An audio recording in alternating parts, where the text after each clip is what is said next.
मात्र 15 मिनट में इसको और 75 को खत्म करेंगे।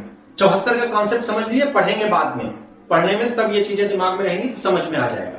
अब यहां पे एक बात आती है कि कभी कभी अर्नेस्ट मनी होती है, मैंने इसको पहले भी कहा है, अर्नेस्ट मनी डिपॉजिट, ठीक है, और एक होता है सिक्योरिटी, प्रतिभूति। तो दोनों चीजें अलग अलग होती हैं।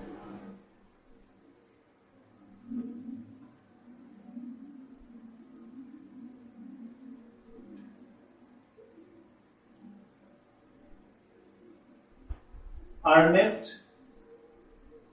मनी, अग्रिम धन, एडवांस जिसको आप बोलते हैं, ध्यान रखें। एडवांस क्या होता है? ठीक है, 500 रुपए में हमारा आपका कोई मामला तय हुआ है खरीद बिक्री का, 100 रुपए आप रख लो, 400 बाद में देंगे। ये 100 रुपए इस बात की एक तरह से गारंटी होती है कि हम आपसे सामान लेंगे, है ना। एडवांस एक एश्योरेंस होता है ना एक तरह से। तो ये होता है अर्नेस्ट मनी, एडवांस। बयाना, बहुत देसी भाषा है, बयाना दे दिया, यूज कर सकते हैं आप शब्द बयाना, कोई दिक्कत नहीं। तो अर्नेस्ट मनी जो है ये चिरंजीत लाल वर्सेस हर्षस्वरूप, चिरंजीत लाल वर्सेस हर्षस्वरूप का मामला है। ये किसका है? प्रिवी काउंसिल का है, ठीक है। यहां पे प्रिवी काउंसिल ने इस मामले में कहा, बताया कि जो अर्नेस्ट डिपॉजिट होती है, अर्नेस्ट मनी होती है, अग्रिम धन होता है, एडवांस होता है, ये क्या होगा अगर जिसमें ये संविदा की है, अग्रिम धन दिया है और उसने ब्रीच कर दिया, तो क्या होगा? वो पैसा फॉरफीट कर लिया जाएगा। क्या कर लिया जाएगा? फॉरफीट।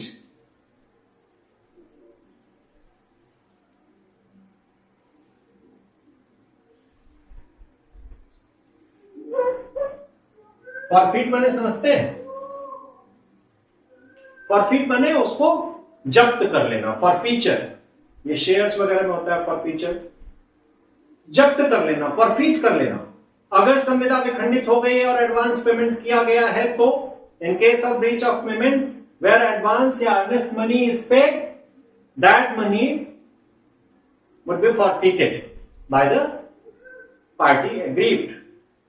हो जाएगा, सब जब्त कर लेगा। और दूसरा क्या होता है? अगर संविदा को पूरा कर दिया गया, एग्जीक्यूट हो गई, तो क्या होगा? ये जो उसमें अमाउंट होती है, उसमें कौन सी अमाउंट, जो कंसिडरेशन की अमाउंट है, सेल परचेज की जो अमाउंट फिक्स हुई है, उसमें क्या होगी? एडजस्ट हो जाएगी, समायोजित कर ली जाएगी। ये दो बातें अर्नेस्ट मनी के बारे में यहां पे बताया गया इस केस में, चिरंजीत लाल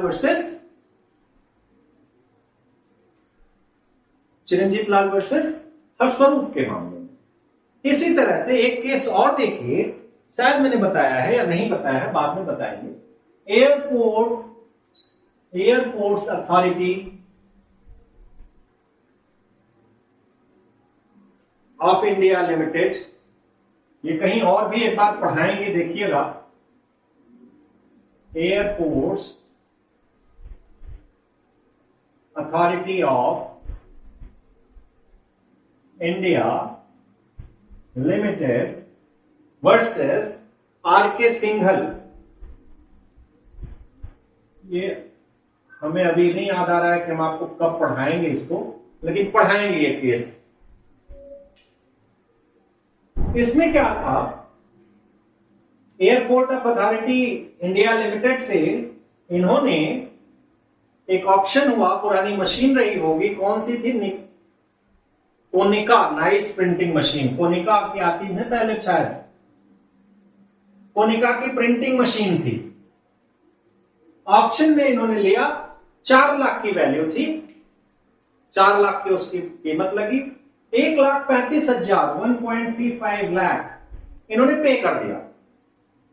रिमेनिंग अमाउंट पे करना था, नहीं कर पाए।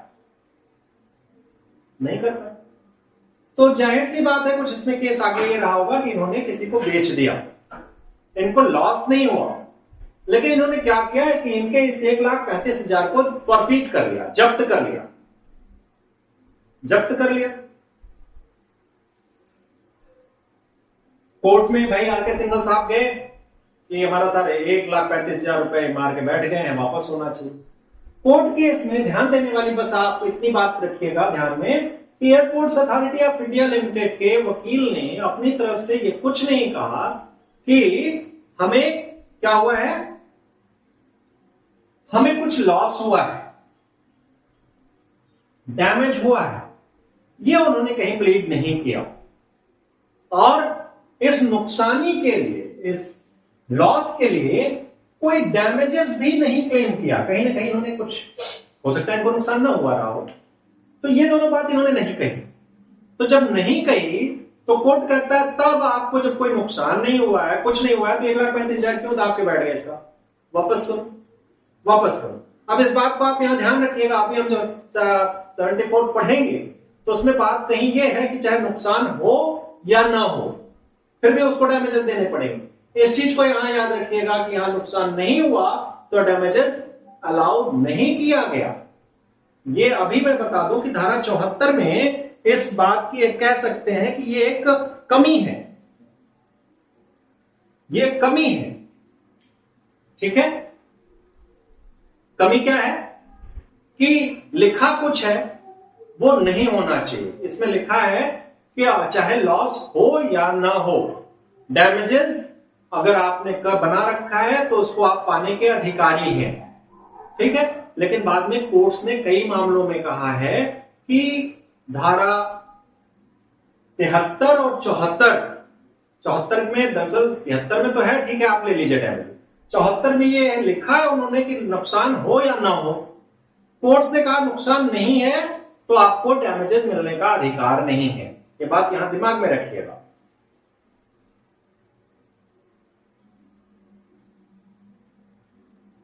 अब देखिए, ये है आपका अग्रिम धन।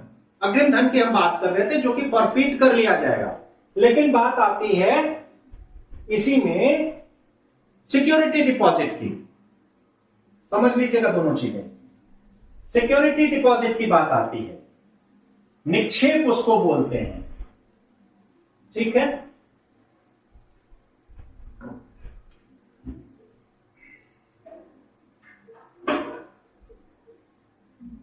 थोड़ा सा आपके ऊपर से जा रहा होगा, लेकिन बस 10 मिनट और धैर्य रखें, आज इसका हिसाब किताब कर दिया जाए ना 75 तक का। सिक्योरिटी डिपॉजिट,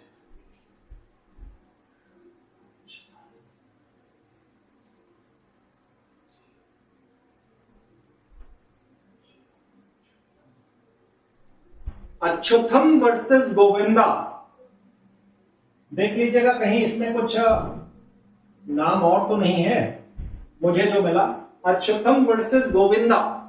इसके मामले में कहा गया कि धारा 64 व 74, 64 एंड 74, आप यहां 74 ही मान के चलिए अपने प्रयोजनों के लिए, कि 74 में जो सिक्योरिटी डिपॉजिट है वो 74 में, मतलब सिक्योरिटी डिपॉजिट पे 74 लागू नहीं होगा, वो फॉरफीट नहीं किया जाएगा। किया कब जाएगा? जब जनरली ये फॉरफीट नहीं होगा 74 में सिक्योरिटी डिपॉजिट, अर्नेस्ट मनी हो जाएगा। सिक्योरिटी डिपॉजिट क्या नहीं होगा? फॉरफीट नहीं होगा। लेकिन अगर पेनल प्रोविजन, जैसे पेनाल्टी की बात हुई ना, अगर पेनाल्टी के रूप में आपके कॉन्ट्रैक्ट में पेनाल्टी के रूप में यह कह दिया गया है कि इसको हम फॉरफीट करेंगे इन फॉर्म ऑफ पेनाल्टी, तो फिर इसको फॉरफीट किया जा सकता है। ठीक है, ठीक। फॉरफिट किया जा सकता है, लेकिन वहां फिर पेनाल्टी के रूप में इसको मेंशन होना चाहिए। सिक्योरिटी डिपॉजिट अदरवाइज नहीं होगा, अर्नेस्ट डिपॉजिट फॉरफिट कर ली जाएगी। ध्यान रखिएगा। एक केस आता है मौला बख्श वर्सेस यूनियन ऑफ इंडिया। मौला बख्श वर्सेस यूओआई। मौला बख्श वर्सेस यूनियन ऑफ इंडिया में मौला बख्श होते हैं, ये मिलिट्री के जवानों को उनकी रसद में मछली, अंडे, ये वो पता नहीं क्या क्या, आलू और बहुत सारी मुर्गे सब सप्लाई करते थे। और इन्होंने क्या किया था, 18,500 रुपए एज सिक्योरिटी डिपॉजिट जमा कर रखे थे। इन्होंने बीच बीच में सप्लाई देने में बड़ी अनियमितता की ब्रीच किया, कह सकते हैं। चलता रहा, लेकिन जब बहुत सिर के ऊपर से पानी गुजर गया तो जो सरकार थी, मिलिट्री वालों के लिए जो कॉन्ट्रैक्ट हुआ था सरकार की तरफ से, उसमें ये 18,500 रुपए जब्त कर लिए गए और कहा गया चलो जाओ, विखंडित कर दी गई। ठीक है, अपनी तरफ से ब्रीच कर दिया गया कि अब इसको हम आगे लागू नहीं करेंगे क्योंकि आपने कई बार ब्रीच किया है। और 18,500 जब्त हो गए। मौला बख्श कोर्ट जाते हैं। कोर्ट में यह होता है कि आपको लॉस क्या हुआ है। देखिए यहां पे बहुत इंपॉर्टेंट केस है कि अगर आपको लॉस नहीं है, no loss no damages, no loss no damages का यह सबसे महत्वपूर्ण केस। यहां पे फिर सिक्योरिटी डिपॉजिट इनको वापस करा दी गई और सिक्योरिटी डिपॉजिट आप, कोर्ट ने कहा कि ये जो 18,500 था ये सिक्योरिटी डिपॉजिट था, ये अर्नेस्ट मनी नहीं था। अर्नेस्ट मनी न होने के कारण इसको जब्त नहीं किया जा सकता, आप वापस करो। दूसरा कारण, आपको लॉस भी नहीं है। तो कहने का अर्थ है 74 सिक्योरिटी डिपॉजिट को फॉरफिट करने की बात नहीं करती है, केवल अर्नेस्ट मनी को फॉरफिट करने की बात करती है। और लॉस नहीं है तो नो फॉरफिचर। क्लियर है? इसके 2-3 केस आप जान लो। Mohanlal versus Dayaldas and company. Mohanlal versus Dayal Das and company, ये एक और केस है। No loss no compensation, no damages, no forfeiture. ठीक है, कोई आपको पता चला कि आपने बेच तो हुआ लेकिन आपने दोबारा वही माल बेच दिया, ज्यादा रेट पे बिक गया, आपको कोई डैमेजेस नहीं मिलने, आपको कोई नुकसान नहीं हुआ। Union of India versus Rampur distillery and chemical company, लिख लीजिए। Union of India versus Rampur distillery and chemical company. इसमें भी एक आ गया, अगर कोई हानि नहीं हुई है और उस हानि को आपने प्रूव भी नहीं किया तो कोई आपको कंपनसेशन नहीं मिलने वाला। ठीक, यहां तक बात समझ में आ गई भाई? आ गई समझ में? तो इतना ही है, इतना है धारा 74। अब धारा 74 को मैं पढ़ रहा हूं, पढ़ने पे आप समझ में आपके आएगी बात। बोलिए अपने BRX कहां है? देखो क्या लिखा है। When a contract has been broken, अगर कोई कॉन्ट्रैक्ट तोड़ दिया गया, संविदा भंग कर दी गई, आगे क्या लिखा है? एक सेकंड मिटा देगा। Broken. If a sum is named in the contract as the amount to be paid in case of such breach, जो अभी तक मैंने बात बताई कि अगर कोई अमाउंट, यहां पे अमाउंट नेम्ड है ना, कोई राशि यहां फिक्स कर दी गई है, इसलिए for breach of contract, in case of breach of contract that amount is to be paid. Breach of contract यहां लिखा हुआ है, अगर उस संविदा में ही लिख गया है तो क्या होगा? As the amount to be paid in such case, in case of such breach, or if the contract contains any other stipulation by the way of penalty. एक तो ये कहा गया कि ब्रीच ऑफ कॉन्ट्रैक्ट में आपको इतनी अमाउंट पे करनी पड़ेगी, या पेनल्टी के रूप में। दो बात कही गई, पहले ये थी ब्रीच ऑफ कॉन्ट्रैक्ट के लिए कोई अमाउंट या पेनल्टी के लिए कोई अमाउंट। पहले बता चुका हूं, आप समझ में आ रही होगी बात। अगर पेनल्टी के रूप में कोई अमाउंट फिक्स कर दी गई है आपके कॉन्ट्रैक्ट में, तो क्या होगा?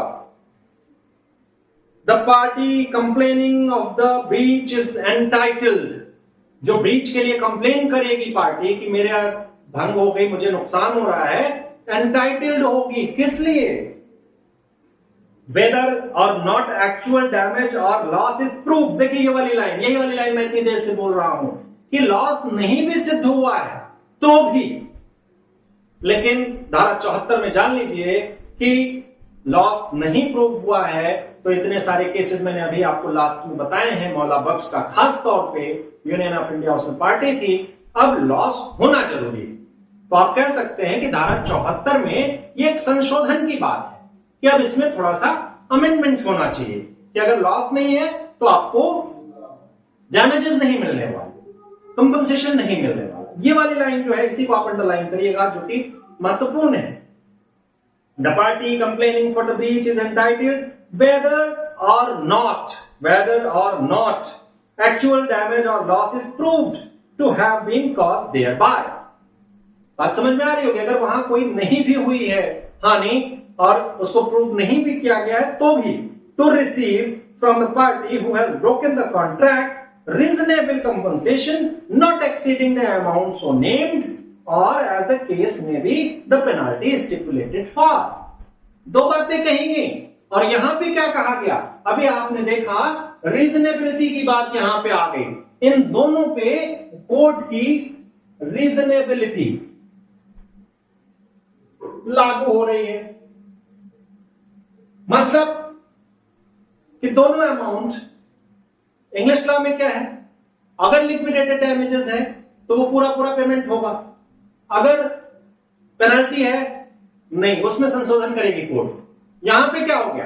दोनों की बात आ गई, दोनों में हम संशोधन करेंगे, जो रीजनेबल होगा वही उसको कंपनसेशन के रूप में एग्रीव्ड पार्टी को दिया जाएगा। यही बात मैं इतनी देर से समझा चुका हूं, और कुछ नहीं बताना है। कितना? वो जो अमाउंट आपने बताया है, not exceeding to that amount, ये भी बता चुके हैं, इसके केसेस भी बता चुके हैं, ठीक है। सो नेम्ड और द केस में B explanation, a stipulation for increased interest from the date of default may be stipulation by the way of penalty। भाई कह दिया गया कि अगर आप कोई भंग करेंगे तो आप जिस दिन से आपने भंग किया उस दिन से आप पे हम बढ़े रेट से कुछ इंटरेस्ट लेंगे, चलेगा, वो पेनल्टी के रूप में उसको मान लिया जाएगा। एक्सेप्शन, अगर कोई बेल बॉन्ड लिखता है, कुछ करता है, तो उसको पूरी अमाउंट भरने को कहा जा सकता है। इसमें कुछ ऐसा नहीं है कि आपको बताएं, ठीक है। मैंने आपको पूरा 74 बता दिया, इतना था, इतना कवर हो गया। 75 में कुछ नहीं है, 1 मिनट का है, पढ़ लीजिए। और आज की जो जनरल प्रिंसिपल्स ऑफ कॉन्ट्रैक्ट हैं, इसके लिए जय सिया राम। 75 पढ़िए। संविदा को अधिकार पूर्वक विखंडित करने वाला पक्षकार प्रतिकर का हकदार है।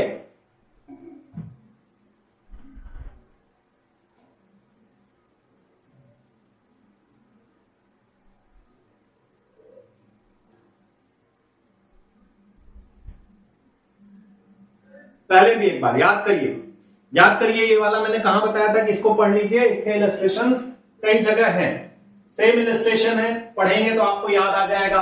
इलस्ट्रेशन ये है कि एक गायिका है, वो थिएटर में गाने का संविदा करती है और 2 महीने तक गाएगी, 2 महीने तक गाना गाएगी। उसके बाद क्या होगा? हफ्ते में 2 बार गाएगी, 4 या 5 दिन गई, छठे रात से एब्सेंट हो गई, संविदा पूरी खत्म मानी जा सकती है। तो जो दूसरा पक्षकार है, ए गायिका है, बी थिएटर मालिक है, बी कोई अधिकार हो जाता है कि वो चाहे तो इस संविदा को पूरा खत्म कर दे। और जब इस संविदा को उसने खत्म कर दिया, अब यहां क्या कहा गया? अधिकार पूर्वक विखंडित करने वाला पक्षकार प्रतिकर का हकदार है। तो अगर इसने यहां पे खंडित कर दिया तो ठीक है, मुझे इससे नुकसान हुआ, तुम्हारे न आने की वजह से जो मेरी टिकट्स वगैरह बिकी थी वो बिकना था, उनका लॉस हुआ है और तुम उसको पेमेंट करो। इसी में जस्ट उल्टा भी था, याद है कि जितना उसने काम किया उसको उसका पैसा मिलना चाहिए। लेकिन यहां पे क्या है, party rightfully rescinding contract entitled to compensation. A person who rightfully rescinds a contract is entitled to compensation for any damage which he sustained through the non-fulfillment of the contract. Illustration: a singer contracts with B with B, क्या होगा? Manager of theatre to sing at his theatre for 2 nights in every week during the next 2 months. B engages to pay her 100 rupees for each night's performance. On the 6th night, A willfully absents herself from the theatre. छठवीं रात इसने अपने आप को जानबूझ के वहां उपस्थित नहीं किया, क्या होगा? B is entitled, then willfully absents herself from the theatre, and B in consequence rescinds the contract. B ने खत्म कर दिया, खत्म किया तो उसके बाद इसको एक और चीज मिल जाता है अधिकार। B is entitled to claim compensation for the damage which he has sustained through the non-fulfillment of contract. बात समझ में आ गई? छठवीं रात से नहीं है, इनको जो नुकसान हुआ इन्होंने कॉन्ट्रैक्ट में खंडित भी किया, रेजिन किया, फिर उसके बाद क्लेम भी करेंगे, मुझे नुकसान हुआ उसको पे करो, तुमने खत्म किया है। ये है 75।